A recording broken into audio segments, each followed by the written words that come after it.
Hello everyone, welcome to our discussion session. जैसा कि आप जानते हैं कि आज यूपीएससी ने अपना मेंस एग्जामिनेशन में जीएस पेपर 1 और जीएस पेपर 2 कंडक्ट किया है। तो विदाउट एनी डिलेस हम लोग आज ही डिस्कस करेंगे आपके जीएस पेपर 1 का एक बहुत ही इंटेग्रल सेगमेंट जो कि है इंडियन सोसाइटी। आज के डिस्कशन सेशन में हम लोग थोड़ी बहुत पेपर की चर्चा तो करेंगे ही, साथ में हम लोग क्वेश्चन बाय क्वेश्चन एक अप्रोच डिस्कस करेंगे। भले ही आपने एग्जाम दिया हो या ना दिया हो, व्हाट मैटर्स इज कि आपका क्वेश्चंस को अप्रोच करने का तरीका कैसा है। अपने प्री एग्जामिनेशन डिस्कशंस और क्रैश कोर्सेज में भी हम लोगों ने इसी चीज पे सबसे ज्यादा फोकस किया था और आज के डिस्कशन सेशन में भी यही हमारा मेन फोकस एरिया रहेगा। तो चलिए पहले स्टार्ट करते हैं bye talking about the paper a little bit. तो अगर मैं बात करूं तो इंडियन सोसाइटी के जो क्वेश्चंस हैं जो यूपीएससी ने आज के पेपर में पूछे हैं, usually UPSC asks 6 questions from Indian society, 3 10 markers and 3 15 markers.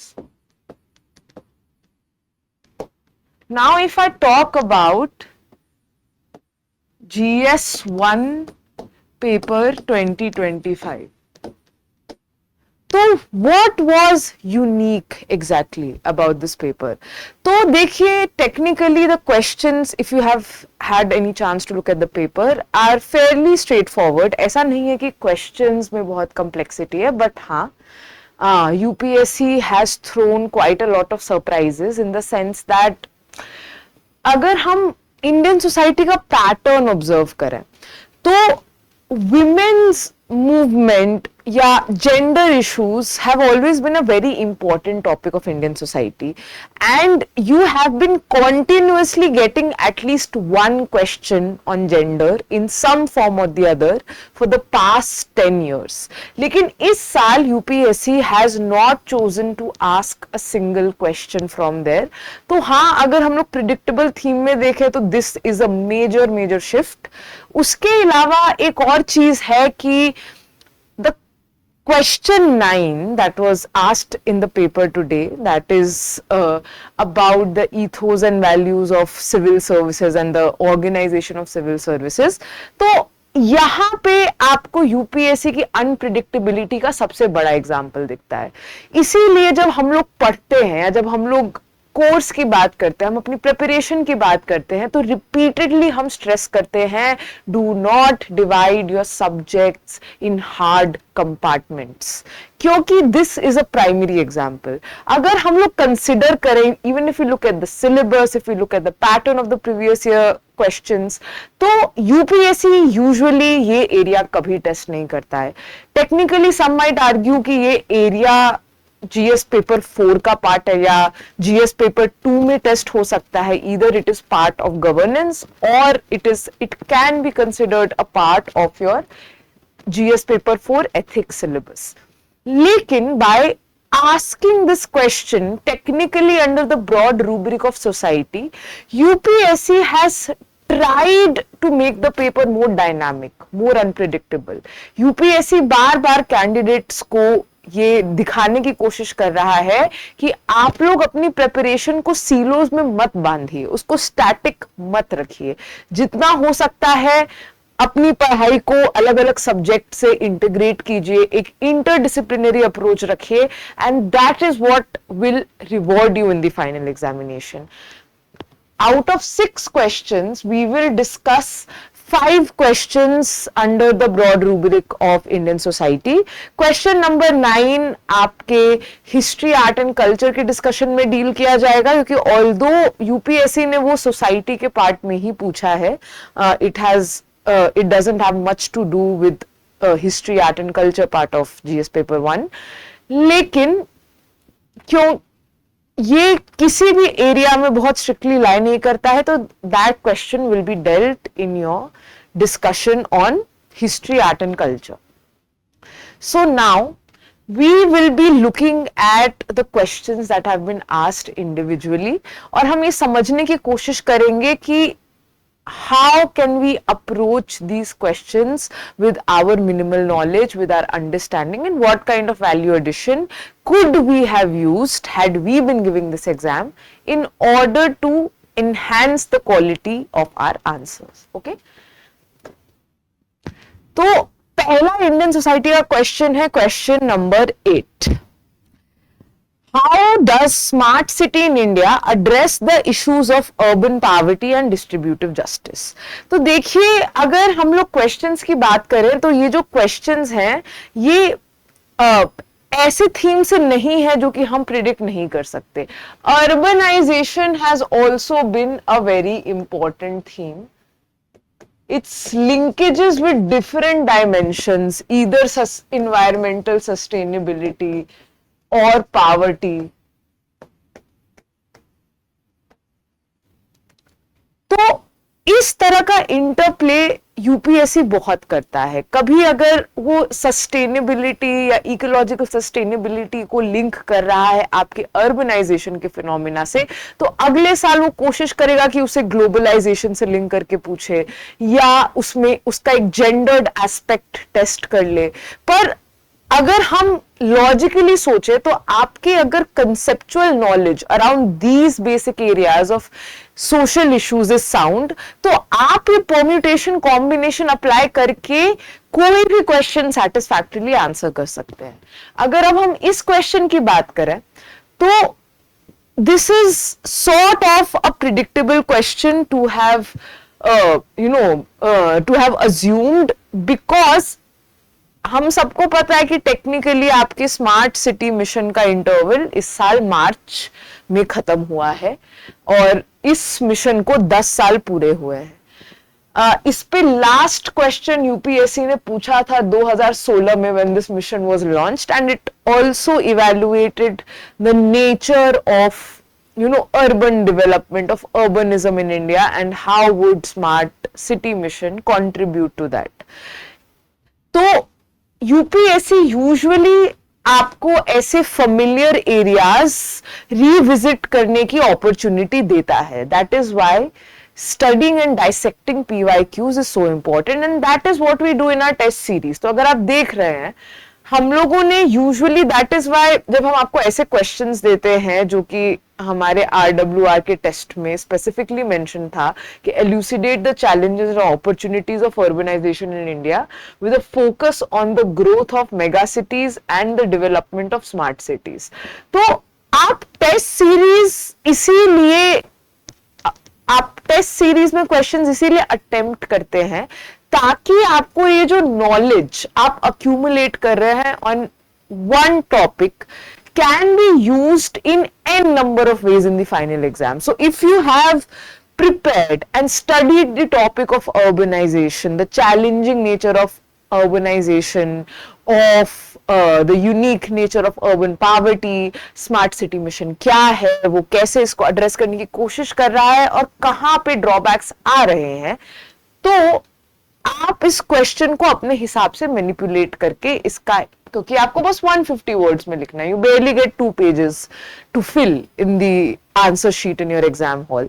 तो that is our goal, that is why we diligently give tests, that is why we enroll in test series in order to get the kind of practice that we need, and you have to make sure that you are practicing questions that will somehow be tested in the exam or are from areas that are evidence backed, like PYQ analysis से backed है या current affairs से linked हैं, ताकि आप जो पढ़ाई कर रहे हैं उसकी relevance establish की जा सके, right? तो अगर अब हम इस question की बात करें तो how does the smart city in India address the issues of urban poverty and distributive justice?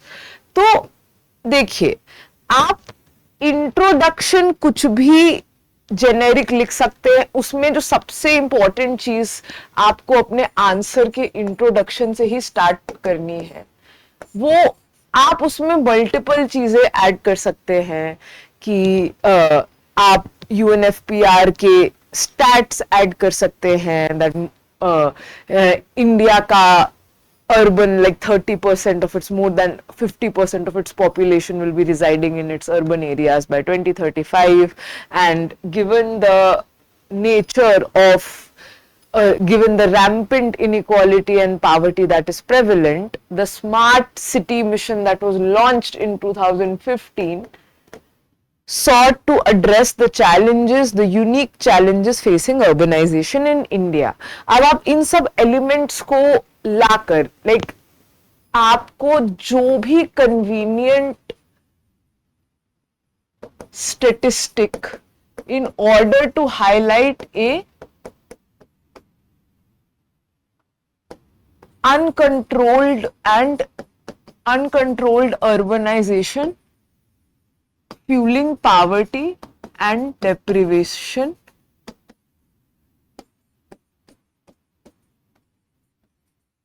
and smart cities mission was launched to address these challenges. तो you will have a decent enough introduction. ये सारी चीजें वैसे भी indicative होती हैं, तो अगर आपके पास कोई बेटर तरीका है अपना आंसर शुरू करने का और आपको कुछ ज्यादा स्ट्राइकिंग इंट्रोडक्शन अगर आपको ऑलरेडी आपने प्रिपेयर किया है, प्रैक्टिस किया है, आपके साथ है, तो दैट इज कंप्लीटली वैलिड. अब अगर हम मेन स्ट्रक्चर की बात करें तो क्वेश्चन की वर्डिंग्स पे बहुत ध्यान दीजिएगा. How does smart city in India लिखा है, ठीक है. तो जब आपका कमांडिंग कीवर्ड होता है हाउ डज, ये होता है आपका कमांडिंग कीवर्ड. आपका क्वेश्चन जो आपसे डिमांड कर रहा है वो होता है आपका कमांडिंग कीवर्ड. और जब आपका क्वेश्चन शुरू होता है हाउ डज से, तो it is as good as elaborate और जस्टिफाई. मतलब आपको दिखाना ही है. यहां पर आप कॉन्ट्ररी स्टैंड नहीं ले सकते कि the smart city mission does not do much to alleviate urban poverty वाला स्टैंड आपको क्वेश्चन ही नहीं दे रहा है. ये ऑप्शन आपको क्वेश्चन नहीं दे रहा है. इनफैक्ट इस क्वेश्चन में 50-50 में डिवाइड करके क्रिटिकल एनालिसिस भी नहीं हो सकती, क्योंकि ज्यादातर क्वेश्चन में आपको डेमोन्स्ट्रेट करना है कि smart cities or the smart city in India as envisioned in the smart cities mission does address the issues of urban poverty and distributive justice. So the way you elaborate that, the way you bring that out is what will get you more marks in this answer. That will be the structure of your answer. Last में, in order to make your answer more nuanced, हम इस बात का जिक्र कर सकते हैं कि अर्बनाइजेशन या स्मार्ट सिटी मिशन के भी कुछ चैलेंजेस हैं और उसको भी स्ट्रीमलाइन करने की जरूरत है if we want to satisfactorily address the issues of urban poverty and distributive justice. इसको शुरू करने का एक अच्छा तरीका, उसके बाद in order to add more value to your answer, यहां पर आपके पास एक ऑप्शन है कि अगर आपको स्मार्ट सिटीज मिशन कि देखिए, जब भी आप गवर्नेंस में, इसीलिए हम लोग बोलते हैं कि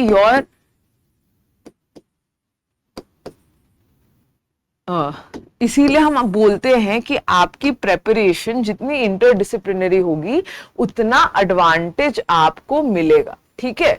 क्योंकि अगर आपने अपनी पढ़ाई की है अच्छे से बाकी सब्जेक्ट्स की, अगर आपने गवर्नेंस पढ़ते हुए आपका ध्यान इस पे रहा है कि क्योंकि social justice is a more applied aspect of Indian society, in the sense कि इंडियन सोसाइटी या सोशल इश्यूज बात करता है स्ट्रक्चर ऑफ सोसाइटी की, वो बात करता है आपके सोशल क्लासेस की.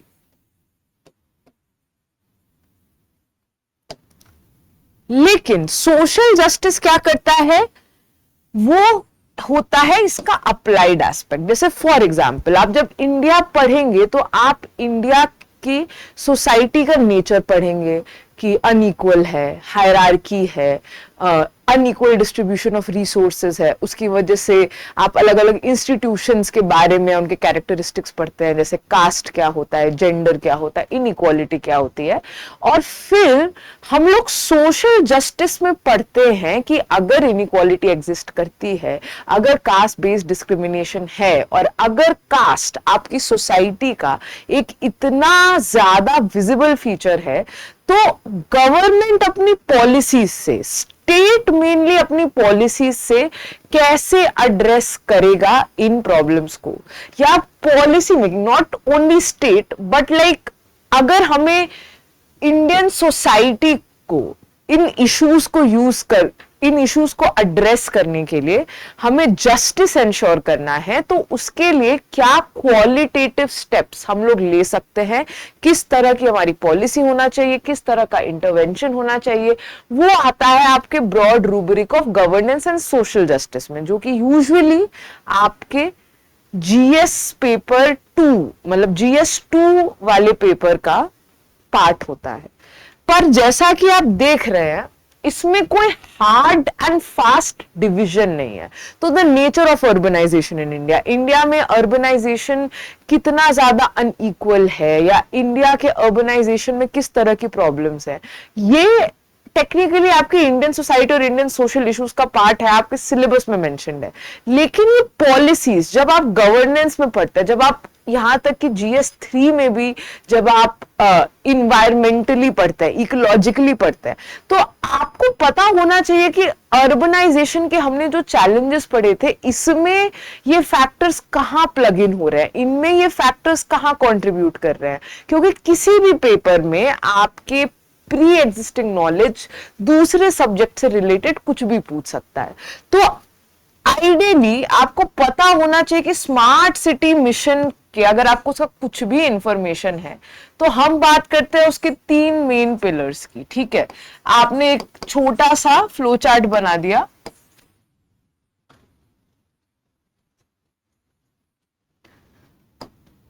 लिवेबिलिटी,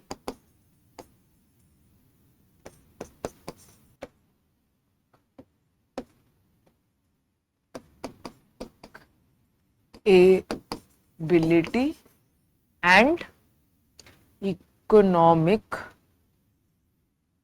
एबिलिटी एंड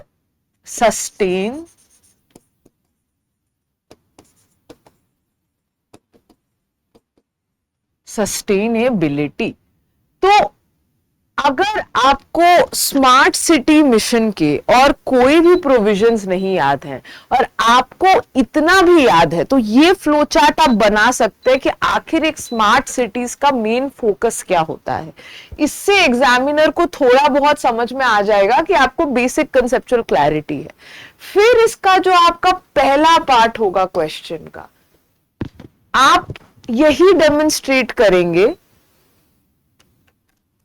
कि कौन कौन सी चीजें, अपॉर्चुनिटीज क्या है अर्बन पॉवर्टी एलिमिनेट करने की। तो आपके अर्बन रीजनरेशन प्रोजेक्ट्स जो हुए, अर्बन रीजनरेशन प्रोजेक्ट्स, देखिए स्मार्ट सिटीज मिशन में बहुत सारे कंपोनेंट्स हैं, ऑलमोस्ट 10 कंपोनेंट्स लिस्ट किए गए हैं कि basic facilities like portable drinking water, more digitize solutions, आपका infrastructure, government housing for all करके ऐसे कई सारे कंपोनेंट्स लिस्टेड हैं, जो कि धीरे धीरे करके एक कंपेटिटिव मॉडल पे हर सिटी को अचीव करना है, और उसी के बेसिस पे उनकी रैंकिंग होगी।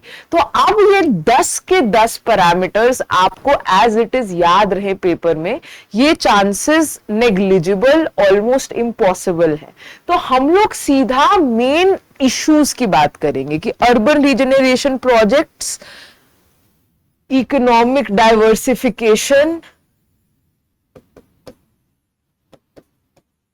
अब अर्बन रीजनरेशन प्रोजेक्ट्स मतलब आपके इंफ्रास्ट्रक्चरल रीवैम्प, मतलब अपने सिटीज को सुधारना। उसका आप एग्जांपल दे सकते हैं कि Dharavi slum redevelopment project in Mumbai. तो ये जो फीचर्स है,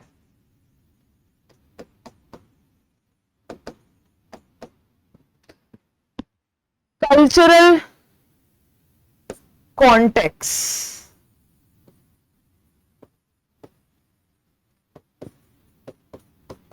तो हम लोगों का मेन पर्पस यही है कि अब हम अर्बन रीजनरेशन में इंफ्रास्ट्रक्चर की बात करेंगे, इंफ्रास्ट्रक्चर हर तरह के मतलब अर्बन इंफ्रास्ट्रक्चर के हर डायमेंशन की बात करेंगे। जब हम लोग यहाँ पर एक चीज बेसिक अमेनिटीज भी ऐड कर सकते हैं।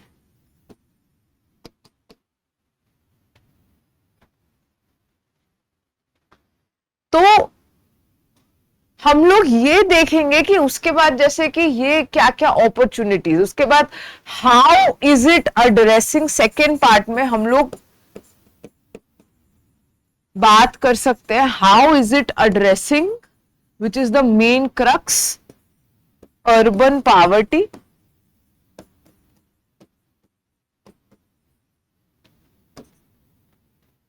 तो आप बात करेंगे अफोर्डेबल, जैसे for example infrastructurally stuff like affordable housing scheme, slum redevelopment,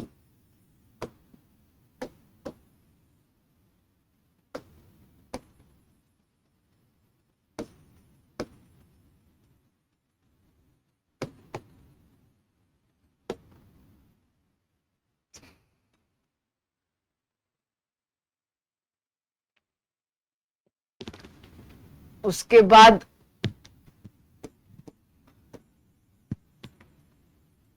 basic amenities approach.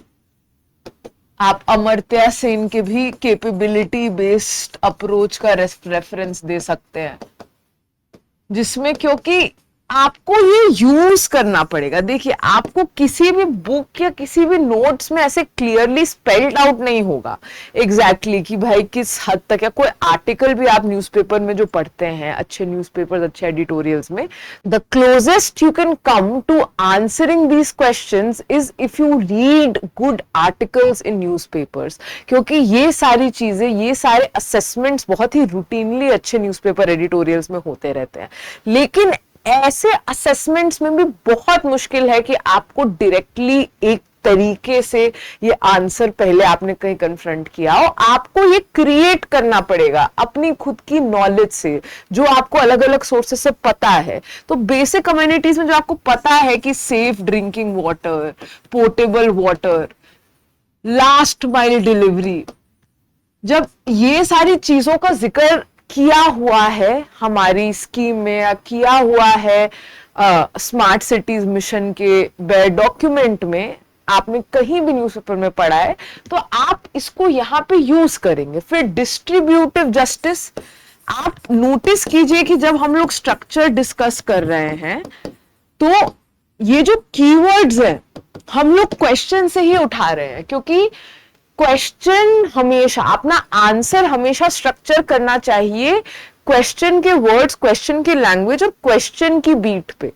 जितना ज्यादा आप ये करेंगे, तो सबसे पहले उसका एक बहुत बड़ा फायदा होता है कि आपको आंसर लिखते हुए उतना खुद का दिमाग नहीं लगाना पड़ता कि मैं क्या पहले लिखूं, क्या बाद में लिखूं, कैसा स्ट्रक्चर होना चाहिए, कैसे शुरू करूं। दूसरी जो बहुत इंपॉर्टेंट चीज होती है, आप एग्जामिनर को बिल्कुल ही सामने से परोस के दे रहे हैं कि look, this is what the question demands and this is exactly how I am addressing it in the exact order that the question has asked me to, by using the keywords that the question is asking from me. तो इस वजह से usually ज्यादा से ज्यादा, if possible, try to use keywords from the question itself. तो distributive justice में आप बात करेंगे, डिस्ट्रीब्यूटिव जस्टिस का क्या मतलब होता है कि इंक्लूसिव हो। इंक्लूसिविटी के लिए आप बात करेंगे पार्टिसिपेटिव गवर्नमेंट्स की, participative governance using digital tools. तो आप उड़ीसा स्मार्ट सिटी का एग्जांपल दे सकते हैं, sorry, use of digital tools,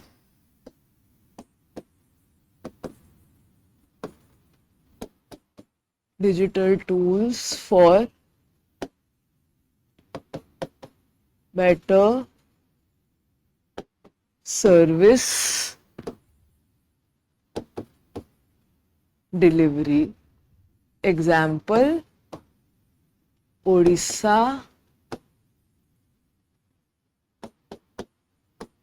smart city that uses technology to ensure that citizens get good quality services and last mile delivery of services. तो ये सारे standard keywords आप जितना यूज कर पाएंगे आपके आंसर के लिए उतना अच्छा होगा, राइट? इसमें आप बस ये कर सकते हैं कि अब now that you have written all of this, since it's a 150 word answer, somewhere in your conclusion you can add a line ki the smart city, you can add a word of caution ki but challenges remain, like there can be a technocratic bias. Technocratic bias is a keyword.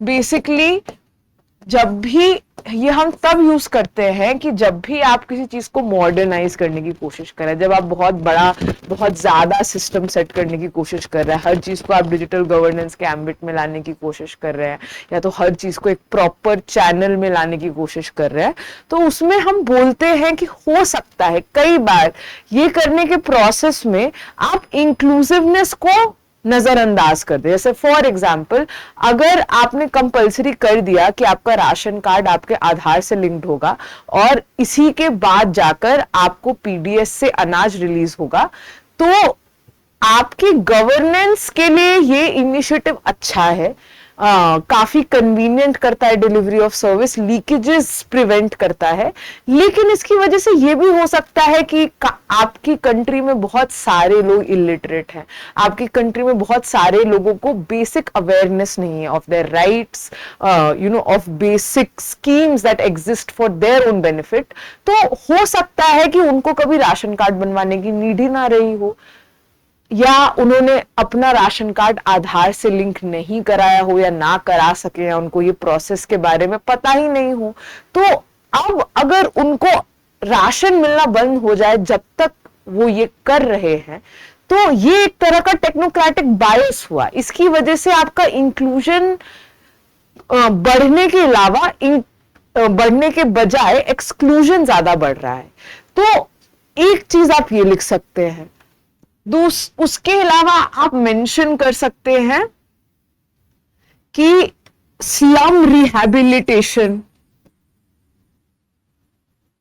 क्योंकि आप affordable housing के नाम पे slums को हटा तो रहे हैं, आप बोल तो रहे हैं कि हम इनको पक्के घरों में देखना चाहते हैं, ये स्लम्स एग्जिस्ट नहीं कर सकते, लेकिन temporarily it is causing a lot of dislocation in the lives of people and it is causing a lot of displacement. तो आप कंक्लूजन में ये लिख सकते हैं कि एक तरीके से, एक अच्छा तरीका है कि आप इसको सम अप कर सकते हैं ना क्वालिटेटिव वे की, urban poverty and distributive justice is addressed by combining technology, participatory governance and inclusive infrastructural development, and it promotes both equity and access, where marginalized communities are generally empowered. आप ऐसा कोई भी generic चीज use कर सकते हैं इसको sum up करने के लिए। जेनेरिक नहीं है, क्योंकि क्वालिटेटिवली अगर आपने ये भी दिखा दिया एग्जामिनर के सामने की आंखों में, आपने सम अप कर दिया कि हाँ, these are the main tools and these are the main pillars that will ensure reduction of urban poverty because of the smart cities mission, so that gives a qualitative edge to your answer. अब हम आते हैं दूसरे question पे। Question number 9, जैसा मैंने कहा आपको आपके हिस्ट्री के, आपके the rest of your questions in GS1 history art and culture वाले सेगमेंट में डिस्कस किया होगा। सेकेंड क्वेश्चन है, do you think that globalisation results in only an aggressive consumer culture? Justify your answer. Now this is where you notice the commanding keyword and the tonality of the question very very clearly, क्योंकि अगर आप इसको पिछले question से contrast करें तो आपको question की लैंग्वेज देख के ही समझ में आ जाएगा कि यहां पे आपको एक तरीके का आंसर, एक यूनिडायमेंशनल आंसर, या बस आपको इस पे एक्सपैंड नहीं करना है, आपको इसका ऑल्टरनेटिव भी ऑफर करना है, आपको इसको क्रिटिकली एनालाइज करना पड़ेगा। भले ही ये एक ओपिनियन बेस्ड कीवर्ड है जहां पे डू यू थिंक, जब भी यूपीएससी आपसे पूछता है डू यू थिंक, तो एज अ वर्दी कैंडिडेट आपको हमेशा एक बैलेंस्ड आंसर लिखना ही होता है। अगर आप एक एस्पेक्ट लिख रहे हैं, अगर आप किसी चीज का एक पहलू दिखा रहे हैं, तो आप उसके नुआंसेस भी in the second half of the question highlight करेंगे ही। लेकिन यहां पर अगर वो बोल रहा है कि ओनली वर्ड लगाकर, इसने और भी ज्यादा इंपेरेटिव कर दिया है कि अगर कोई क्वेश्चन आपको इस तरह की लैंग्वेज में बांधने की कोशिश करे, is this only because of one reason, is this only, is this an only aspect, only outcome, only cause, then you will always have to negate that assertion with more dimensions. मतलब आपको अपने answer में दिखाना पड़ेगा कि नहीं, ऐसा नहीं हो सकता। Globalisation although is largely linked with an increasing consumer culture, but it is not the only outcome of globalization. Globalization is not just increasing consumerism. आपको उसका एक alternate, कुछ alternative dimensions देने होंगे, and that comes out of a holistic preparation. इसी तरह का ये क्वेश्चन हम लोग अपने टेस्ट सीरीज में, ईयर लॉन्ग टेस्ट सीरीज में डायरेक्टली डील कर चुके। Critically examine the effects of globalisation on consumerism. It is exactly that, like how is globalisation affecting consumerism.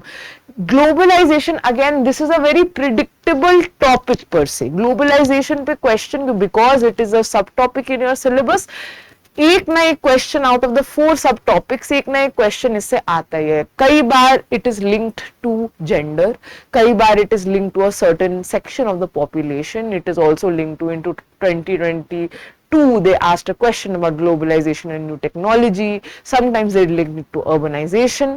लेकिन ये टॉपिक किसी ना किसी तरीके से कोई ना कोई डायमेंशन यूजुअली यूपीएससी टेस्ट करता है। तो इस क्वेश्चन में हम लोग अपना आंसर कैसे फ्रेम कर सकते थे? देखो, सिर्फ ग्लोबलाइजेशन को डिफाइन करने से नहीं, इंट्रो में जैसे आप बात करेंगे ग्लोबलाइजेशन को डिफाइन करने के अलावा आप कुछ ऐसा बोलेंगे कि yes, globalization has increased the variety and availability of goods because of integration of markets, integration of countries, मतलब has availability of goods। आप वहां पे ये लिख सकते हैं कि integration of markets and adoption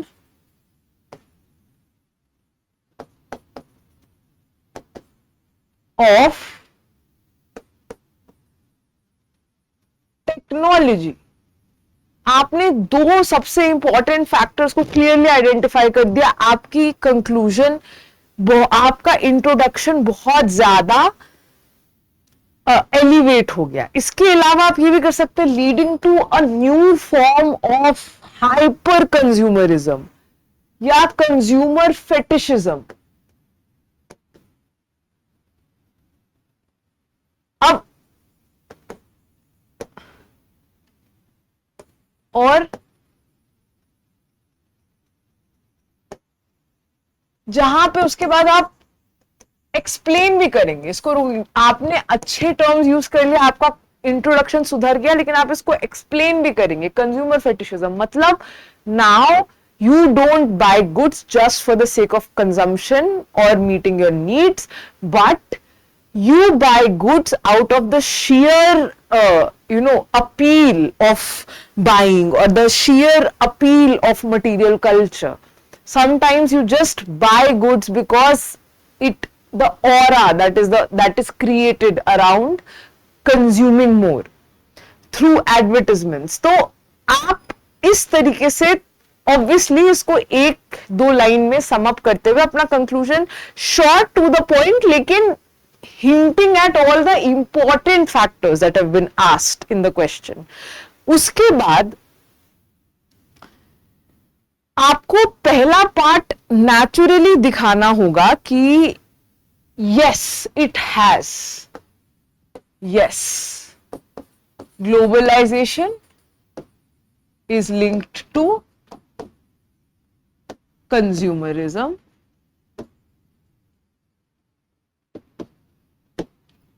तो अब आप उसके फैक्टर्स क्या दिखाएंगे? सबसे पहले तो आप दिखाएंगे कि obviously consumer behavior, transformation of consumer behavior.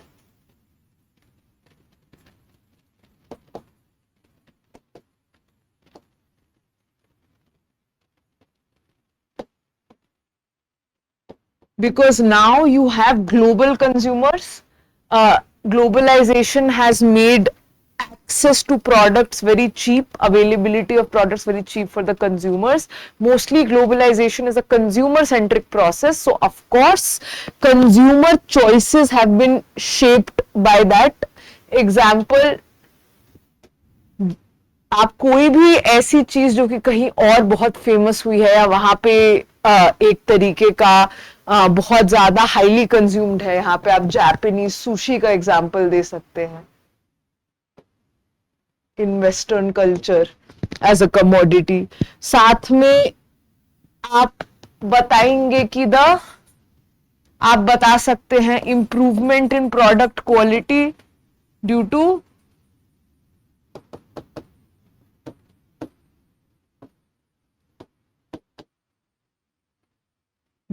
increased competition.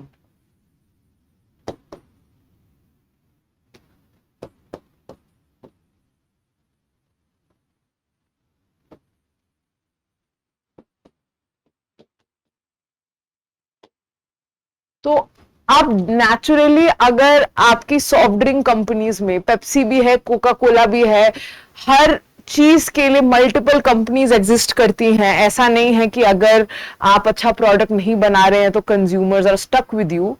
They can easily move to a competitor who is offering them a better product at a cheaper rate. तो नेचुरली आपकी प्रोडक्ट की क्वालिटी भी इंक्रीज हो रही है, आपकी product की variety भी इंक्रीज हो रही है, which is driving consumer choices in the era of globalization. उसके बाद आप ये भी बात करेंगे कि emergence and growth of phenomena of emergence and growth of new middle classes.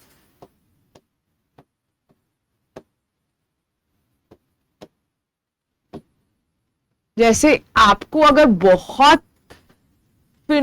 आपको बहुत एग्जाम्पल्स नहीं भी सूझ रहे हैं, that is driven by this consumption. अगर आपको बहुत एग्जाम्पल नहीं भी सूझ रहा है तो आप इंडिया में आईटी इंडस्ट्री का एग्जाम्पल देंगे कि services led growth because of globalisation and outsourcing of services has fueled the IT revolution in India and is creating a new middle class, especially in the metro cities. You'll give example of Bangalore, Pune, and like this is how you can use your pre-existing knowledge to further substantiate your points when they strike you. उसके बाद आप culturally जिक्र कर सकते हैं कि process of cultural homogenisation. Cultural homogenisation मतलब आपका दुनिया भर में यूजुअली पहले क्या होता था कि आपकी चॉइसेस यूनिक होने के पीछे एक ये भी रीजन था कि आपको आपकी चॉइसेस बहुत ही लोकलाइज्ड होती थी. मतलब अगर आप अपने देश में रह रहे हैं तो आप आपके आसपास के लोग क्या खाते हैं, क्या देखना पसंद करते हैं, क्या पहनना पसंद करते हैं, would be shaped by lot of local factors that would be unique to each country.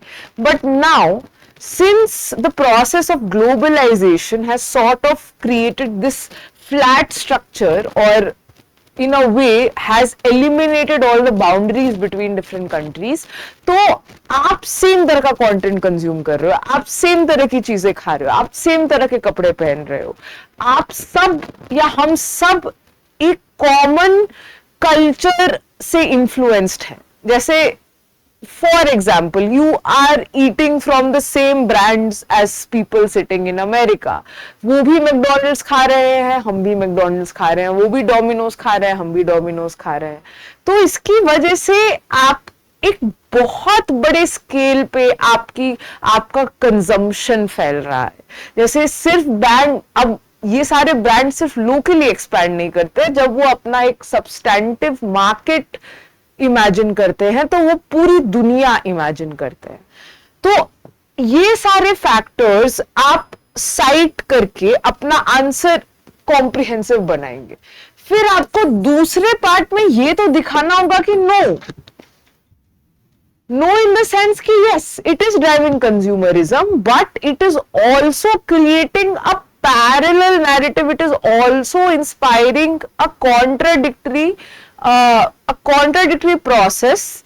जैसे हम लोग जब भी ग्लोबलाइजेशन का जिक्र करते हैं तो हम लोग उसे अगर कोई पूछता है कि has it led to cultural homogenisation, like has it cultural homogenization means that there are no distinctive cultures specific to countries anymore. There is one global culture mostly. तो उसमें हम लोग ये बोलते हैं कि नहीं, the same process that is leading to cultural homogenization is also making cultures unique and is also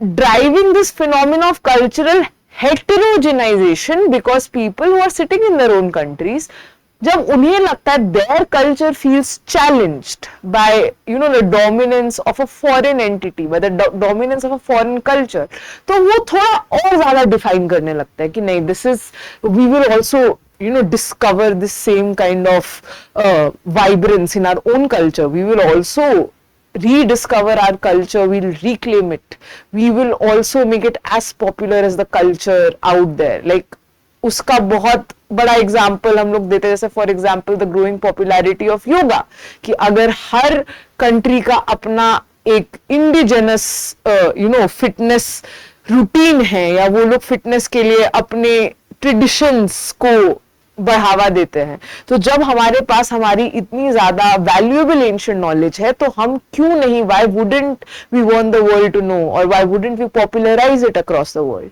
तो इसी तरीके से जिस तरीके से कंज्यूमरिज्म बूस्ट हो रहा है, उसी तरीके से एक पैरेलल प्रोसेस भी हो रहा है, क्योंकि कंज्यूमरिज्म बूस्ट हो रहा है तो लोगों का ध्यान इस चीज पे बहुत जा रहा है कि कंज्यूमरिज्म हमारे मेंटल हेल्थ के लिए खराब है, हमारे एनवायरनमेंट के लिए खराब है, कंज्यूमरिज्म एक हद से ज्यादा अनसस्टेनेबल है.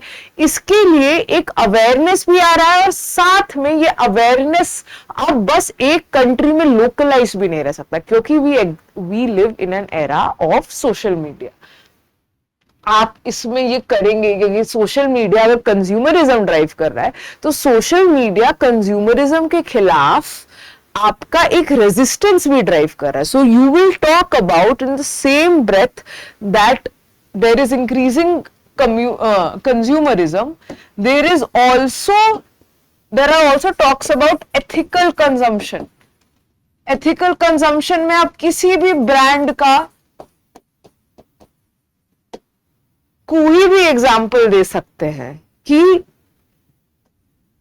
कैसे हम लोग मतलब ज्यादा से ज्यादा चाहते हैं कि लाइक अगर नॉर्मली ही चॉकलेट्स पे आपने सोचा होगा 100%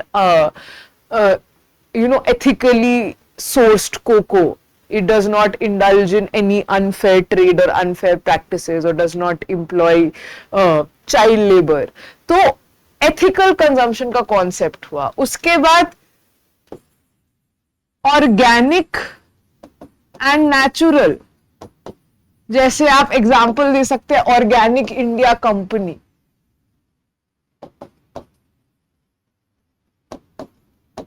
the concept of farm to table, कि हम लोग ज्यादा से ज्यादा कंजम्पशन जो है वो नेचुरल चीजों का कर रहे हैं, हम लोग को आर्टिफिशियल चीजों पे और खरीदी हुई चीजों पे, नॉट कुक्ड फूड पे बहुत कम रिलाई करना पड़े. सिमिलरली आप बात करेंगे revival of traditional practices.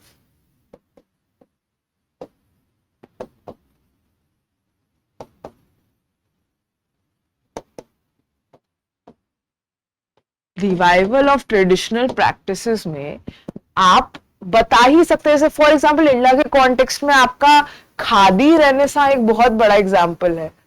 Khadi Renaissance मतलब एक तरीके से खादी इंडिया का जो स्लोगन है, खादी से नेशन, खादी से फैशन। आप इस सब तरह के जो जो प्रैक्टिकल एग्जाम्पल, जरूरी नहीं है सबके सेम होंगे, यहाँ पे मैं आपको बस एक रेफरेंस के लिए दे रही हूं, लेकिन ये आपकी पढ़ाई से अलग अलग सोर्सेस से, अलग अलग आर्टिकल से डिफरेंट भी हो सकते हैं।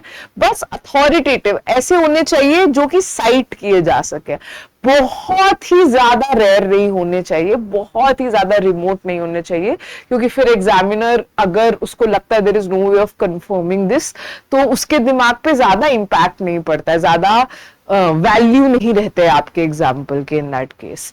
तो आपको एटलीस्ट ये सारे फैक्टर्स लिखने होंगे before you conclude your answer. Conclusion can be anything generic, उसके लिए हम लोगों को कुछ ज्यादा ये करने की जरूरत नहीं है, बट मोटा मोटी आपको इस तरीके का स्ट्रक्चर इस क्वेश्चन में रखना होगा। Now moving on to the next question. The next question in the paper was question number 18. Usually यही देखा जाता है कि इंडियन सोसाइटी के questions 8, 9, 10, 18, 19, 20 from the past 3 years at least ये pattern observe किया गया है। How do you account for the growing fast food industries given that there are increased health concerns in modern society? Illustrate your answer with the Indian experience. Now again, this question is sort of a curveball that UPSC has thrown in front of the candidates, क्योंकि again this is not traditionally a portion that is tested in society. Usually आपका कोई question cast, regionalism या communalism से भी होता है, कोई society के एक स्टैटिक एस्पेक्ट को टेस्ट करता हुआ एक बड़ा क्वेश्चन है, तो इक्वल नेचर ऑफ इनइक्वालिटी पे होगा, या कोई एक कॉन्सेप्ट को बहुत होलिस्टिकली टेस्ट करता हुआ एक क्वेश्चन होता है। इस साल UPSC has not done that. ये थीम भी ब्रॉडली आपके GS2 में गवर्नेंस वाली थीम से मैच करती है, तो कोई इसी वजह से हम लोगों की पढ़ाई में कोई खास स्ट्रिक्ट डिवीजन अब रह नहीं सकता। क्वेश्चन है, how do you account for the growing fast food industries given that there are increased health concerns in modern society? Illustrate your answer with the Indian experience.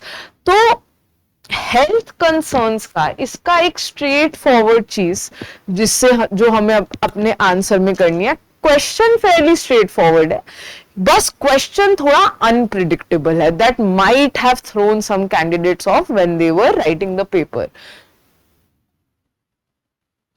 अब देखो, शुरुआत में आप अपने इंट्रो में रेफरेंस दे सकते हो, the growing double burden of diseases. Double burden क्या होता है कि communicable and non communicable diseases का प्रेशर एक साथ बढ़ता है। जैसे कम्युनिकेबल डिजीजेस में आपकी जो ट्रॉपिकल कंट्रीज में होती है, डेंगू, मलेरिया, उसके बाद आपका ज्यादातर जो भी डिजीजेस, चाहे वो टाइफॉइड हुआ, चाहे कोविड-19 भी टेक्निकली उसी रूब्रिक में आया, तो कम्युनिकेबल डिजीज का, इन्फ्लुएंजा जैसे डिजीज का तो हमेशा प्रेशर रहता ही है। एक ट्रॉपिकल कंट्री, स्पेशली एक कंट्री जिसकी पॉपुलेशन इतनी ज्यादा है, क्योंकि सैनिटेशन हमेशा थोड़ा कॉम्प्रोमाइज रहेगा। लेकिन क्योंकि अब इंडियन कॉन्टेक्स्ट में हम बात कर रहे हैं, तो हम लोगों की लाइफस्टाइल चॉइसेस, ये जो हम लोग जंक फूड एपिडेमिक हम नोटिस कर रहे हैं, सबसे बड़ा नुकसान ये हो रहा है कि अब रिलेटिवली एफ्लुएंट सेक्शंस में भी, अलग अलग सेक्शन ऑफ द सोसाइटी में भी आपकी नॉन कम्युनिकेबल डिजीजेस का बर्डन, जैसे डायबिटीज, जैसे लिवर सिरोसिस, जैसे इस सब तरीके के जो लाइफस्टाइल डिजीजेस होती हैं, ये तब बढ़ती हैं जब आपकी लाइफस्टाइल, आपका फूड चॉइसेस प्रॉपर नहीं हो। तो इस तरीके से हम लोग अपने इंट्रोडक्शन में ही रेफरेंस दे सकते हैं with the about the unique challenge that India is facing, and we can talk about how it is related to the growth of fast food industry. What is driving this? So of course market growth and consumer behavior.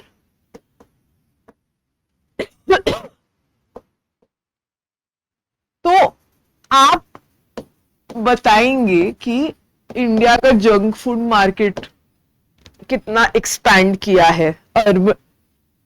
आप बात करेंगे urbanisation is a very important factor leading to increase demand.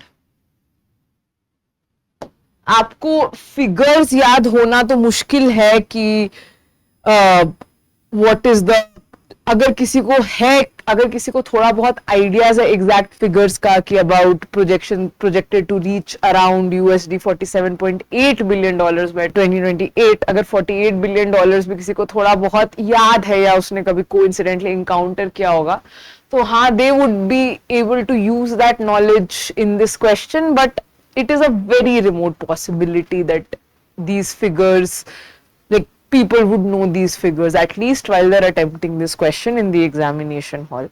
तो आपको इसीलिए factors और अपने pre existing knowledge से ही अपने आंसर को एलिवेट करना पड़ेगा। चेंजिंग लाइफस्टाइल्स, अगर आप अर्बनाइजेशन कर रहे हैं तो आप चेंजिंग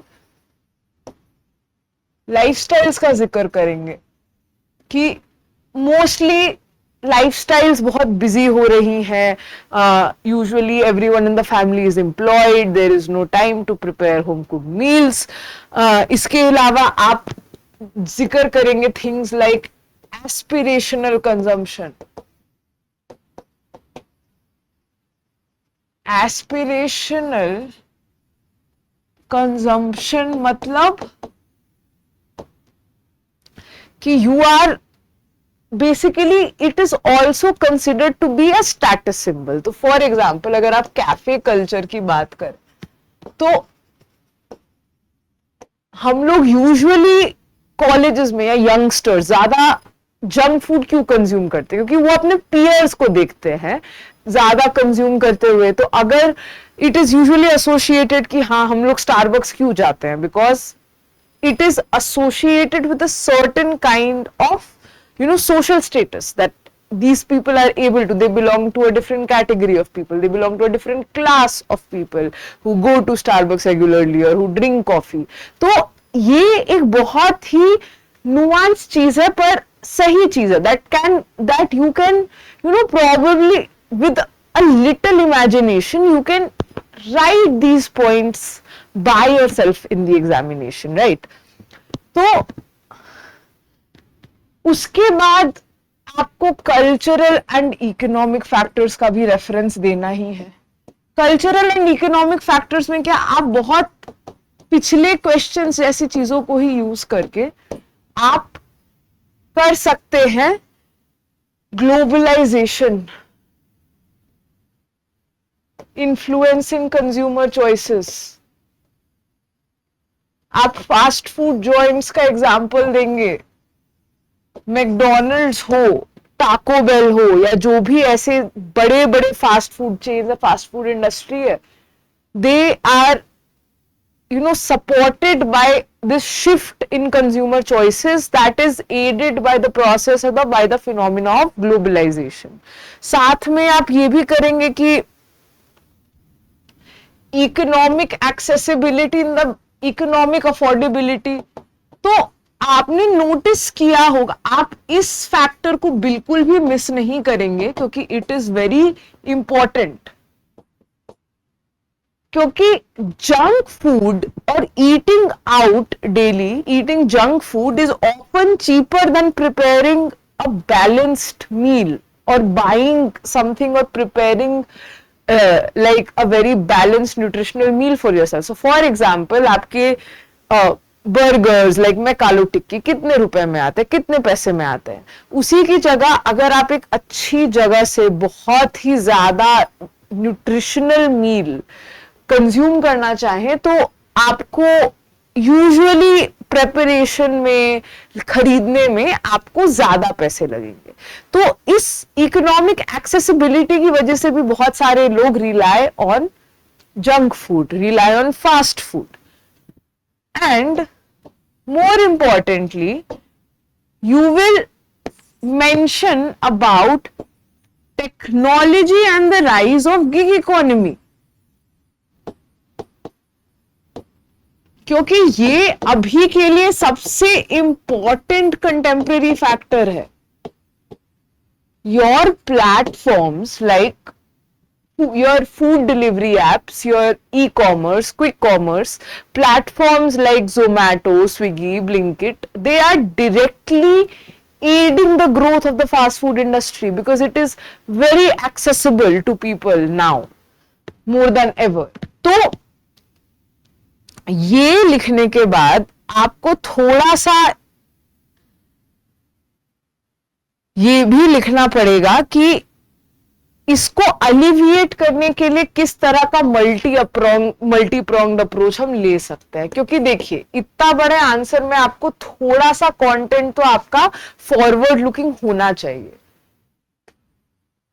ऐसा होना चाहिए कि चलो ये प्रॉब्लम है but how are we going to approach it, because now this question is for 15 marks, 250 words. You have to write like 3 pages worth of answer in your answer sheet.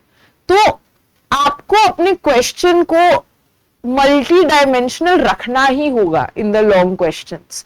अब multi pronged approach में आप बहुत सारे अलग अलग चीजें, starting with public, यहां पर देखो आपका holistic understanding of your subjects बहुत काम आएगा। तो अगर आपने हंगर और न्यूट्रिशन के बारे में पढ़ा है गवर्नेंस में, तो आप प्लीज अपने यूपीएससी के एग्जामिनेशन में आप किसी और पेपर की नॉलेज स्ट्रिक्टली अप्लाई करने में भी बिल्कुल हेजिटेट मत करिएगा।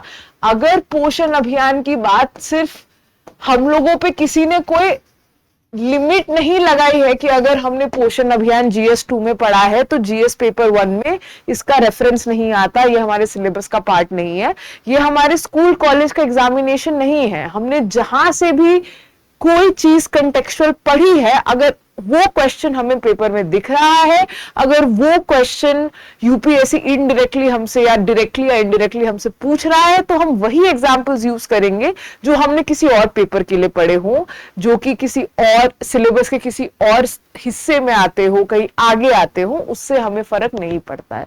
तो you will use your knowledge from other areas. Similarly, you can talk about regulatory measures like labeling, example food labeling by SSI, FSSAI। जैसे आजकल FSSAI के डायरेक्टिव के बाद रेस्टोरेंट्स के लिए इंपेरेटिव है कि वो न्यूट्रिशनल इंफॉर्मेशन खाने के साथ रिवील करें। So that is one way that you can nudge people to make better choices. साथ में promotion of healthy alternatives through midday meal schemes.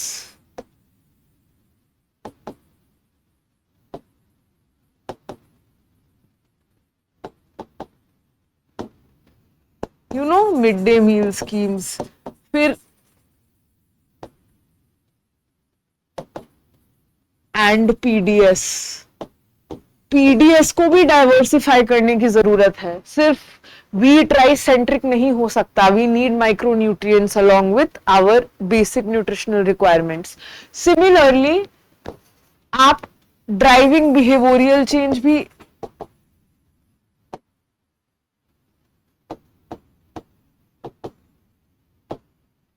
लिखेंगे और द नज अप्रोच। तो फॉर एग्जाम्पल आपका Fit India movement,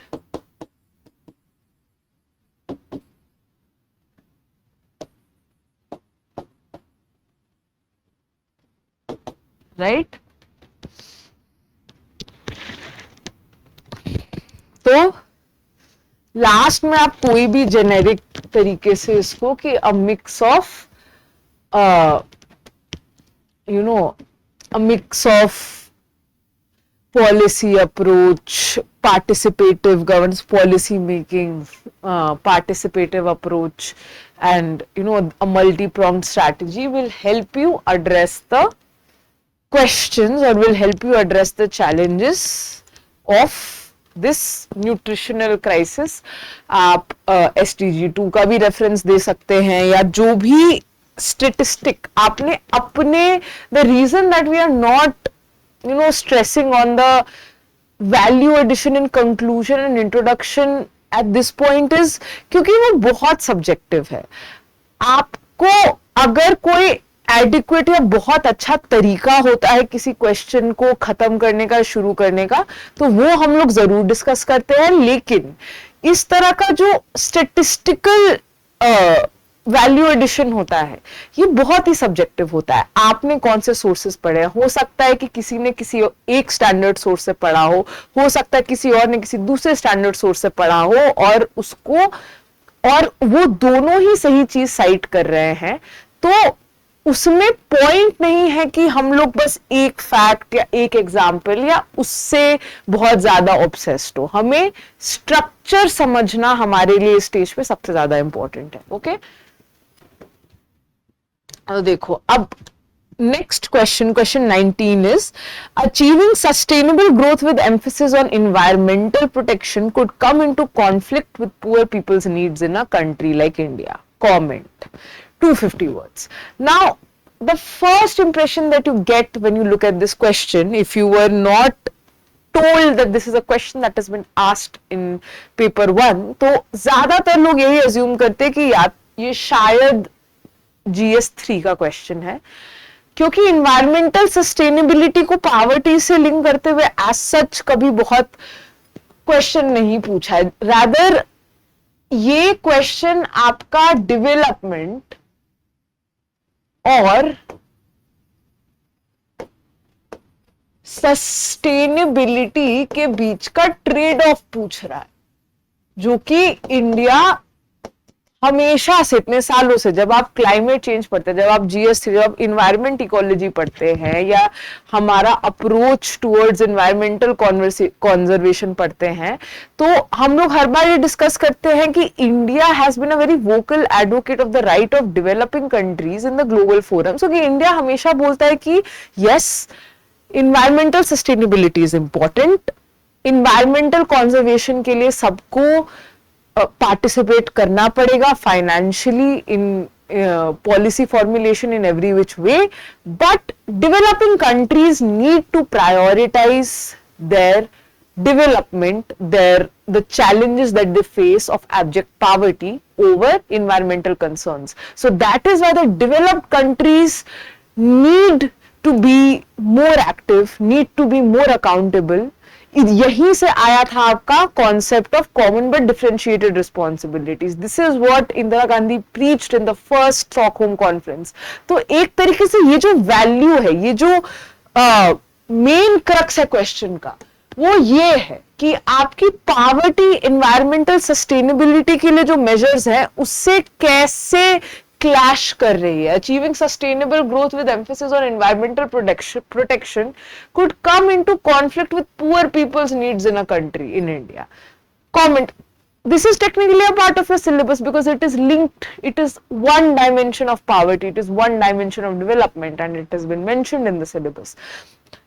But this is also drawing from your knowledge of environment, of what you have understood about of governance, of everything that you have studied while preparing for your exam. तो आप introduction again आप शुरू कर सकते हैं qualitatively. कुछ कोई भी अच्छे तरीके से अगर आप उसको कंटेक्चुअलाइज कर पाए, जैसे India faces a complex dilemma where environmental protection measures though essential for sustainability often conflict with the immediate livelihood needs of its poor population, right? And there is a constant tussle between ecological preservation and poverty alleviation. Ab, this is one way to begin your question. You can choose anything or any introduction that looks more appealing to you. हम लोगों को जो चीजों पे focus करना है mainly structure में, पहले पार्ट में हमें दिखाना पड़ेगा कि what is this trade off, कि अगर आपसे क्वेश्चन बोल रहा है it does come into conflict with what is this conflict between sustainability and poor people's needs. ठीक है, तो ये आपका फर्स्ट पार्ट है आपके स्ट्रक्चर का. इसमें आप सबसे पहले बताएंगे कि economic burden of environmental transition के बारे में. मतलब इन्वायरमेंटल ट्रांजिशन इज कॉस्टली. जब भी आप एक इन्वायरमेंटली साउंड डिसीजन लेने की कोशिश करते हैं तो वो ज्यादा पैसे कॉस्ट करता है. For example, switching to electric vehicles, switching to hybrid vehicles will be costlier in the short term, maybe over a period of a decade. In the long term it may prove to be beneficial to the consumers and the environment, but in the short term it is costlier because that is the cost of a vehicle is more, you don't get charging stations so easily, the cost of maintenance infrastructure, all of that makes it more challenging to switch to EVs. That is one example. Similarly, the cost of transition, there is a cost associated with transition to cleaner sources. So developing countries often, the population in developing countries often cannot afford this. Apart from that, resource access restrictions, जैसे आपके इसमें आप example दे सकते हैं FRA और forest rights act का, जिसके हिसाब से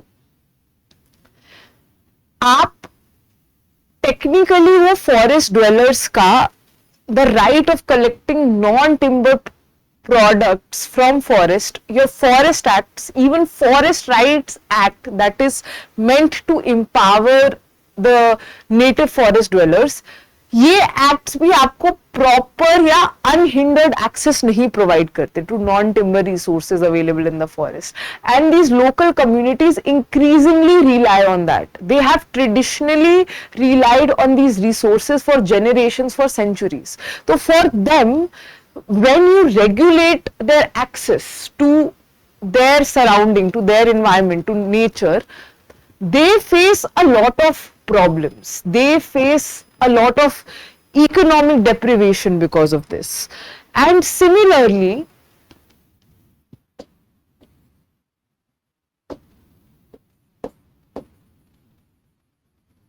development induced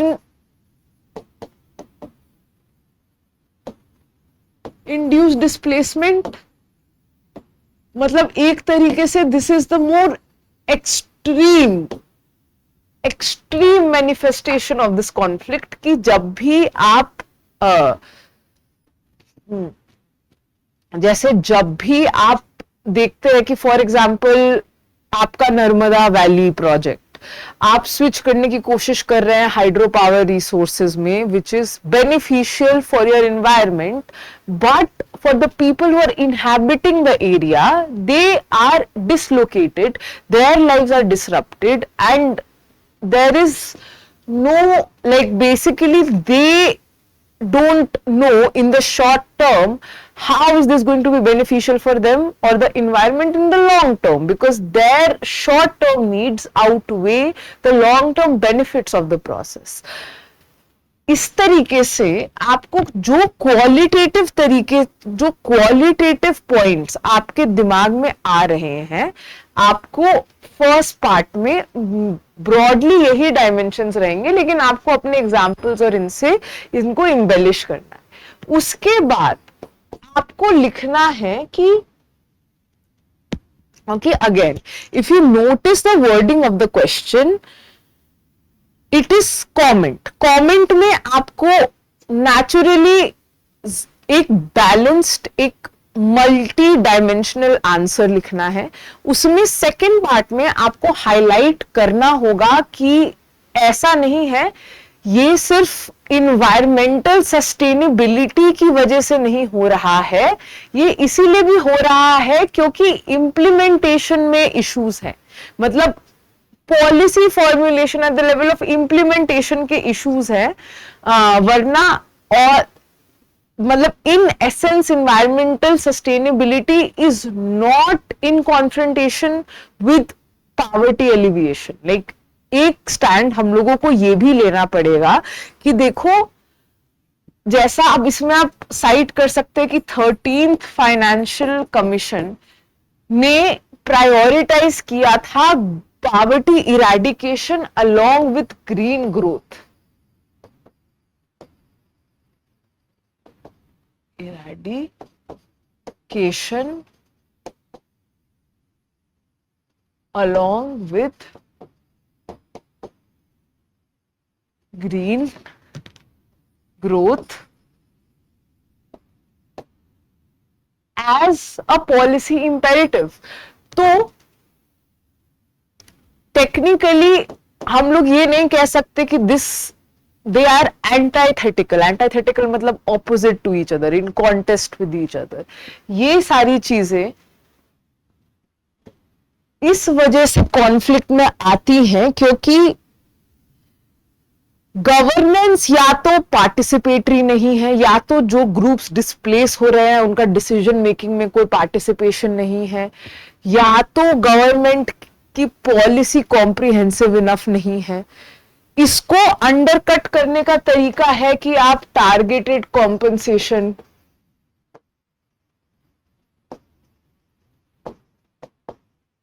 पे फोकस करें, रिहैबिलिटेशन पे फोकस करें।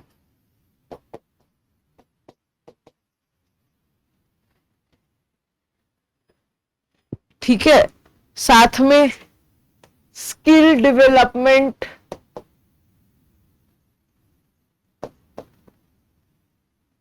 जैसे you can transition informal workers into jobs that are more compatible with the ideals of a green economy। तो इस तरीके से आप अपने इस प्रोसेस को पूरी तरह डिस्कार्ड करने के बजाय आप अपनी पॉलिसी इंप्लीमेंटेशन को उस तरीके से टारगेट कर सकते हैं, या आप अपनी पॉलिसीज को उस तरीके से स्ट्रक्चर कर सकते हैं इन अ होलिस्टिक वे। तो इसके एग्जाम्पल में आप साइट कर सकते हैं कि आपका national adaptation fund for climate change हुआ, तो उसमें there is a separate there is a separate provision for the vulnerable groups, for groups who are more vulnerable to the effects of climate change or environmental disaster। वैसे ही आपके national clean air programme में भी चर्चा होती है to specifically protect poor communities। चाहे फिर उसके, तो आप इन स्कीम्स का एग्जाम्पल देंगे टू शोकेस दिस कि अगर गवर्नमेंट अपने पॉलिसी अप्रोच में, if it is not blind to this phenomena, if it is not blind to the problems of transition, तो वो अपने पॉलिसी को इस तरीके से स्ट्रक्चर कर सकता है, इस तरीके से टारगेट कर सकता है कि वो इफेक्टिव भी हो, वो पॉवर्टी एलिविएशन के लिए भी इफेक्टिव हो, और वो इन्वायरमेंटली सस्टेनेबल भी हो। सस्टेनेबल डेवलपमेंट की डेफिनेशन ही ये होती है कि it strikes a balance between these two. Conclusion में आप ये लिख सकते, कंक्लूजन में आपको एक बैलेंस्ड कंक्लूजन नोट करना पड़ेगा कि मोस्टली दीज स्कीम्स, जैसे कि आप सुप्रीम कोर्ट के मार्च 2024 की रूलिंग का रेफरेंस दे सकते हैं कि climate protection is a fundamental right now. So it gives further fillip to this argument कि environmental sustainability cannot be ignored, cannot be done away with. और आपको ऐसे ऐसे जैसे ये टर्मिनोलॉजी इस तरीके से आप कंक्लूड कर सकते हैं कि the conflict between environmental protection and poverty alleviation requires treating them as complementary rather than competing objectives. This is one वे.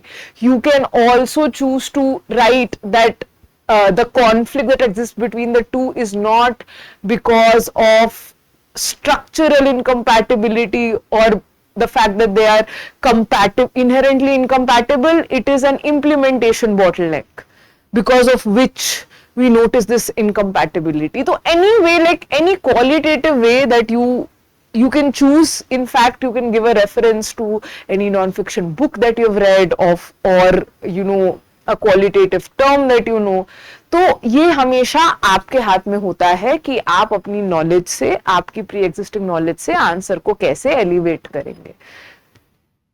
इसके बाद हम आते हैं अब अपने लास्ट क्वेश्चन पे. Does tribal development in India center around two axes, those of displacement and of rehabilitation? Give your opinion. Now again, just because the questions this year are straightforward does not mean they are easy. One primary example is this, because ये question बहुत qualitative है. Tribals और tribal welfare पे question आपका governance और governance यानी GS2 और Indian society GS1 में काफी कॉमन रहा है. ये थीम बहुत कॉमनली टेस्ट होती है. लेकिन फिर भी आपका जो आपके क्वेश्चंस होते हैं वो यूजुअली कोई बहुत अप्लाइड एस्पेक्ट या बहुत ही मतलब या तो बहुत डायरेक्ट एस्पेक्ट पूछ रहे होते हैं. जैसे वाई, और जैसे एक PYQ में आपसे पूछा था, आई थिंक 2015 और 16 की, why are scheduled tribes, like why are tribes, some tribes referred to as scheduled tribes, where this मतलब basically कि nomenclature कैसे आया, and what are the constitutional provisions for their protection. This is a very straightforward question. Then in 2017 UPSC asked you a more broader open-ended question about any two policies in the post-government era, post-independence era that has affected tribal development the most. तो इस तरीके से आपको एक tribal development, tribal welfare, the policy approach towards this, ये UPSC ने अलग अलग तरीके से इस टॉपिक पे आपका ध्यान कई बार केंद्रित किया है. कई बार वो आपको इस टॉपिक के ऊपर लाया है, आपको रीइवैल्यूएट करने के लिए उसने एंकरेज किया है. पर हम लोगों ने इस तरीके से नहीं सोचा. यूजुअली जब हम लोग बात करते हैं तो we talk about initiatives, we talk about legal measures, constitutional measures and this, but this is where we need to redefine or sort of, you know, restructure the way we study, be it for Indian society, be it for governance, because it will not serve any purpose or it will not be of any use अगर आप बस government schemes को याद किए जा रहे हैं, इसके बाद ये, इसके बाद ये, इसके बाद ये, और आपको उसका पॉलिसी डायरेक्शन नहीं पता कि हर स्कीम से हर स्कीम जो गवर्नमेंट लॉन्च करती है वो एक ओवरआर्किंग फ्रेमवर्क, ओवरआर्किंग गवर्नमेंट के आइडियोलॉजी को रिप्रेजेंट करती है, एक डायरेक्शन में होती है कि हाँ, अगर एक गवर्नमेंट को लगता है, फॉर एग्जांपल अगर हम बोले कि नेहरू जी ने ट्राइबल डेवलपमेंट के लिए post independence, immediately post independence, the approach towards tribal development and welfare was a mix of you know, assimilation and isolationism that Nehru had inherited from the approach followed during the colonial era. तो जैसे आपके anthropologist like warrior Alvin ने भी बोला था कि tribals को थोड़ा सा आइसोलेशन में ग्रो होने की अपॉर्चुनिटी देनी चाहिए, तो उस समय की पॉलिसीज भी वही रिफ्लेक्ट कर रही है. अगर आप नॉर्थ ईस्ट में ILP का जिक्र करें, या आप फिफ्थ और सिक्स शेड्यूल का जिक्र करें, तो वो कॉन्स्टिट्यूशनल प्रोविजंस में आप आइसोलेशनिज्म, ब्रॉड जो स्टेट का पर्पस है, ब्रॉड जो स्टेट का आइडियोलॉजी कहो या एम कहो, वो तो आप आइडेंटिफाई कर पा रहे हैं इन स्कीम्स में या इस मेजर में। सिमिलरली वैसे ही हमें यहां पर दो इंपॉर्टेंट चीजों पर ध्यान लाया गया है कि डिस्प्लेसमेंट एंड फ्री दस ट्राइबल डेवलप। देखो, डेवलपमेंट के दो एस्पेक्ट्स होते हैं कि चैलेंजेस क्या है डेवलपमेंट में और उसका पॉलिसी सोल्यूशन क्या है। तो अगर हम एक तरफ बता रहे हैं कि चैलेंज सबसे बड़ा डिस्प्लेसमेंट है और रिहैबिलिटेशन फोकस रहा है पॉलिसी का, और ये आपसे पूछ रहा है गिव योर ओपिनियन, तो अब आपको क्लियरली पता है कि 250 वर्ड्स में आपको क्या करना है। आपको डेमोन्स्ट्रेट करना है कि हाँ, out of all challenges tribal development में सबसे बड़ा displacement has been a primary challenge, right from the like something that has been a primary challenge since the colonial era, since the time that the state started intervening in the domain of the tribals. Displacement has been one of the central issues, the most central challenge that these groups face. Uske response mein state policy has always talked about rehabilitation. It has always remained a very, very challenging thing to address. But by the end of the answer आपको ये भी जिक्र करना है कि this is not the only factors. These are not the only factors that govern tribal development in India or government's policy approach. Rehabilitation is not the only thing that the government is trying to target. It is trying to focus on multifaceted things. It is trying to focus on economic empowerment, in educational and social empowerment, in political participation and political self-governance.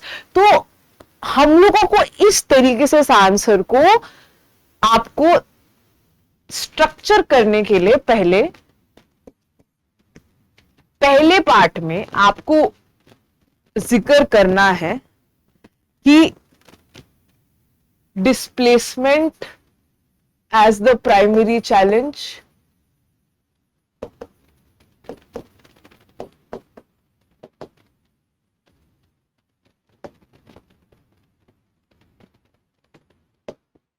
तो उसमें आप जिक्र करेंगे आपकी जितनी भी चीजें हैं, जैसे इंफ्रास्ट्रक्चर, साथ में रिवर इंटरलिंकिंग, जैसे केन बेटवा रिवर इंटरलिंकिंग प्रोजेक्ट, साथ में आपका economic processes like industrial corridors,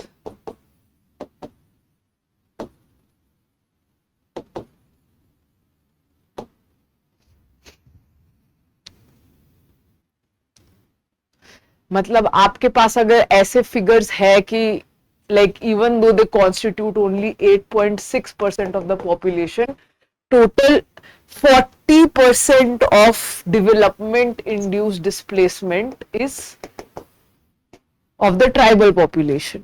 ठीक है, आपके पास जो भी ऐसे एग्जाम्पल्स है, जैसे नर्मदा वैली प्रोजेक्ट का, that is one of the most famous examples of that in recent news में, जैसे केन बेटवा रिवर इंटरलिंकिंग प्रोजेक्ट कई टाइम से न्यूज में रहा है। तो ऐसे एग्जाम्पल से आप अपने पॉइंट को स्ट्रेंथन करें। साथ में फिर आप बताएंगे कैसे रिहैबिलिटेशन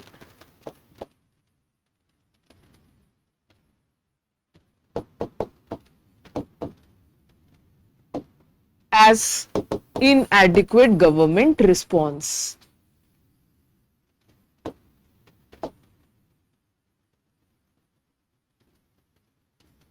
कि आपका लेजिस्लेशंस में अगर आपको पता है, तो चाहे वो आपका नेशनल रिहैबिलिटेशन पॉलिसी हो, चाहे वो आपका land acquisition and rehabilitation LARR act हो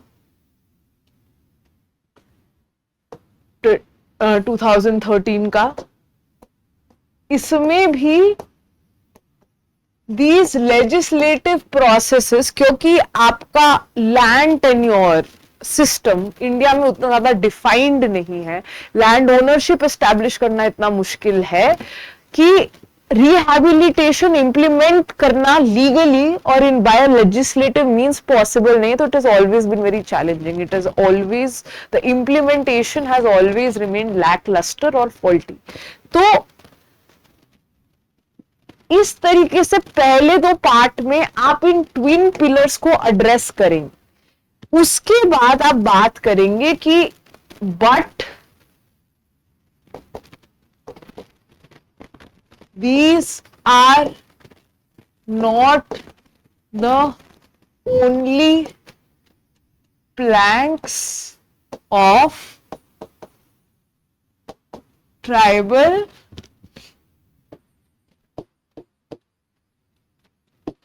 development।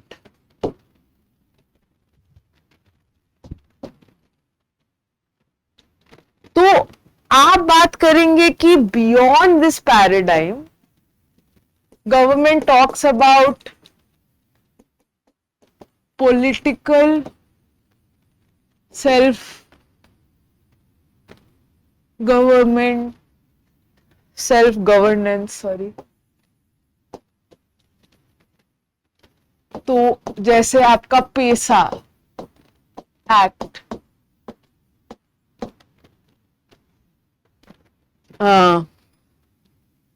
Panchayat extension to scheduled areas act of 1996, similarly आपका फॉरेस्ट राइट्स एक्ट ऑफ 2006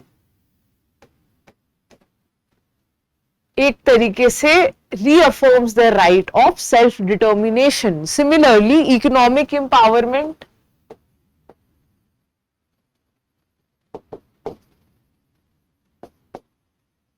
तो आप बात करेंगे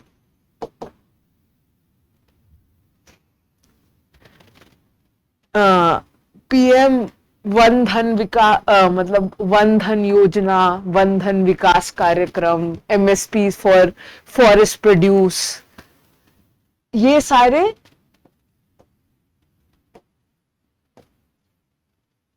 एक तरीके से आपके एग्जाम्पल्स, मैं इस पे फिर स्ट्रेस कर रही हूं कि ये सारे एग्जाम्पल्स आपकी गवर्नेंस की नॉलेज, आपकी गवर्नेंस की प्रेपरेशन से निकल के आएंगे। उसके अलावा अगर हम बात करें तो कल्चरल अप्रोच में, कल्चरल एंड पॉलिसी अप्रोच में आप बात कर सकते हैं नेहरू के ट्राइबल पंचशील का।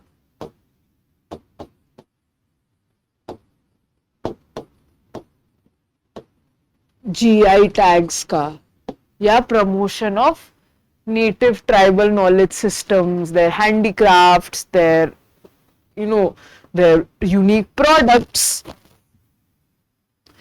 तो इस तरीके से आप कंक्लूजन में भी, आप चाहे तो ट्राइबल पंचशील में आप एग्जांपल्स कुछ यहाँ पे लिमिटेड रख के कंक्लूजन में आप मेंशन कर सकते हैं कि the Nehru's tribal Panchsheel has always been the guiding compass of tribal development in India, that always and it adequately sums up India's policy approach towards the tribals, which is very holistic। तो इस तरीके से आप conclude करने के लिए ये सारे जो आपके स्टैंडर्ड सोर्सेज हैं वो यूज करेंगे। और मोस्टली जैसा कि हम लोग ने इन आंसर्स में ऑब्जर्व किया, value addition is a very subjective thing. वो हर आंसर में वेरी करेगा। कुछ लोगों का मतलब हर आंसर एक जितना अच्छा तो नहीं होगा। कुछ लोग कुछ आंसर्स में एज लेके जाएंगे क्योंकि उनको उसके बारे में थोड़ा ज्यादा पता होगा, क्योंकि उन्होंने ज्यादा पढ़ा होगा। लेकिन बाकी लोग बाकी लोगों को वही एज दूसरे आंसर्स में अवेलेबल होगा। तो एक तरीके से this exam is a great equaliser in that sense.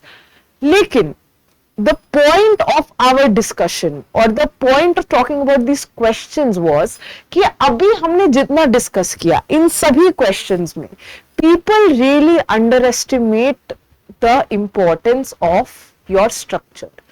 अगर हम लोग इस डिस्कशन को हटा दें, अगर आप ये paper for the first time एकदम प्रिस्टीन एग्जामिनेशन कंडीशंस में लिखने की कोशिश करें, तो आई एम प्रिटी श्योर जब यही आंसर्स आपको 7 मिनट या 11 मिनट में लिखना होगा, तो सबसे पहले जो चीज लोग गलत लिखते हैं या गलत करना स्टार्ट करते हैं वो है अपना स्ट्रक्चर। बेसिकली कब हमारे क्वेश्चंस कब हमारे आंसर्स हमारी क्वेश्चन के डिमांड से बिल्कुल अलग हो जाते हैं हमें पता ही नहीं चलता। ये हर कैंडिडेट के लिए एक बहुत बड़ा चैलेंज होता है और यही एक रीजन होता है कि मेंस में अगर कई बार ऐसा होता है कि बच्चे बोलते हैं उन्होंने बहुत पढ़ा है, उन्होंने बहुत चीजें साइट की है, उन्होंने बहुत एग्जाम्पल साइट किए हैं, लेकिन फिर भी वो उनके मार्क्स में रिफ्लेक्ट नहीं हुआ। इसका सबसे बड़ा रीजन यही होता है कि अगर वो एग्जाम्पल्स कॉन्टेक्चुअल नहीं है, अगर क्वेश्चन ने आपसे पूछा कुछ है और आपने आंसर में कुछ और लिखा है, तो एग्जामिनर चाह के भी आपको मार्क्स नहीं दे सकता। इसीलिए structure is the heart and soul of your answer. इसी क्वेश्चन में आपको कितना भी ज्यादा पता हो about, like for example you might have read 10 articles on the Land Acquisition, Rehabilitation and Resettlement Act and how it is a hollow provision, how it is not leading to the kind of changes or the kind of reforms that were envisioned। लेकिन अगर आपने इस question में सिर्फ ये लिखा कि tribal development के लिए yes it is a twin pillar, does tribal development in India centre around 2 axis, those of displacement and rehabilitation. अगर आपने इस क्वेश्चन में, लेट्स सपोज कि ये 15 मार्क्स का क्वेश्चन, अगर एक एग्जामिनर ने क्योंकि एग्जामिनर साथ में बैठ के, क्योंकि कंपैरेटिव ग्रेडिंग वाला पेपर है, एग्जामिनर जब आंसर शीट देखेंगे और इस क्वेश्चन को देखेंगे तो सभी लोग while evaluating their answer when they assign objective marks, so they say कि हाँ ठीक है, we allocate 5 marks to someone who writes how about displacement, क्योंकि 2 twin pillars are mentioned in your answer only, displacement 5 marks to rehabilitation, both to and fro, सारे तरीके से सारे points, and then 5 marks to other challenges। This is a rough example कि ऐसा consensus हो गया। अब आपने अपने लेवल पे आपने रिहैबिलिटेशन देखा, डिस्प्लेसमेंट देखा, आपने अपनी नॉलेज में टैपिंग किया, आपने इसके ऊपर सब लिखना शुरू कर दिया, आपने अपने दिमाग में बहुत अच्छा आंसर लिखा कि हाँ मैंने रिहैबिलिटेशन के बारे में बहुत सारे नुआंस्ड पॉइंट्स लिख दिए, कैसे LARR एक्ट कितना, उसके अंदर क्या छोटी मोटी कमियां हैं, FRA एक्ट में क्या छोटी छोटी कमियां हैं, और इतना अच्छा पॉइंट या इतना अच्छा रिसोर्स किसी ने साइट भी नहीं किया होगा। और आपका सेकंड पार्ट कहते हैं कि चलो ठीक है, आपके पहले 2 पार्ट अच्छे भी हुए, ठीक है, तो एग्जामिनर अगर बहुत भी इंप्रेस होगा उससे तो आपको आउट ऑफ 10 6.5 दे देगा या 6 दे देगा।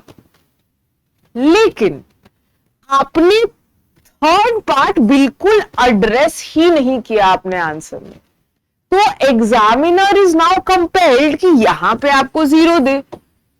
And someone who's answered all the 3 parts correctly, even though they have written an average answer, उनका स्ट्रक्चर ठीक था, उनके पास वैल्यू एडिशन के लिए कुछ नहीं था, उन्होंने यहां पे 2.5 लिया, उन्होंने हर पार्ट को एडिक्वेटली आंसर करके 50% करा कि उसने सब कुछ एड्रेस कर दिया और हर जगह 50%, तो उसको मिल गया 7.5 which beats your 6.5। तो इस चैलेंज को समझना, the reason that we have decided to discuss the paper in this way, the reason that we keep stressing on our structure is because of this very very basic thing when it comes to UPSC, when it comes to any competitive exam. और इसीलिए हमारा sole focus होता है to make your preparation very simple and to make it as interdisciplinary as possible. अगर ये paper से हमें कोई भी एक चीज, कोई भी एक टेक अवे लेना है तो वो यही है कि प्लीज यूपीएससी में अपनी प्रेपरेशन को बहुत स्ट्रिक्टली कंपार्टमेंटलाइज मत कीजिए, उसे सीलोज में मत बांटिए, इनोवेशन लाइए, क्रिएटिविटी लाइए। स्मार्ट प्रेपरेशन एक बहुत ही ज्यादा मेहनती प्रेपरेशन से ज्यादा इंपॉर्टेंट है। हम मेहनत बहुत जरूरी है, लेकिन उसके साथ एक स्मार्टनेस, एक क्रिटिकल थिंकिंग, क्रिटिकल इंसाइट, वो उससे भी ज्यादा जरूरी है। तो I hope you guys were able to draw something out of this discussion session, and please stay tuned for all the other papers and all the other discussion sessions जो कि हम लोग within the span of next 2 days ही करेंगे। And I hope to see you guys again very soon and have a good day. Dear students, हमारे channel को like, share, subscribe करें और अपनी तैयारी को और बेहतर बनाएं।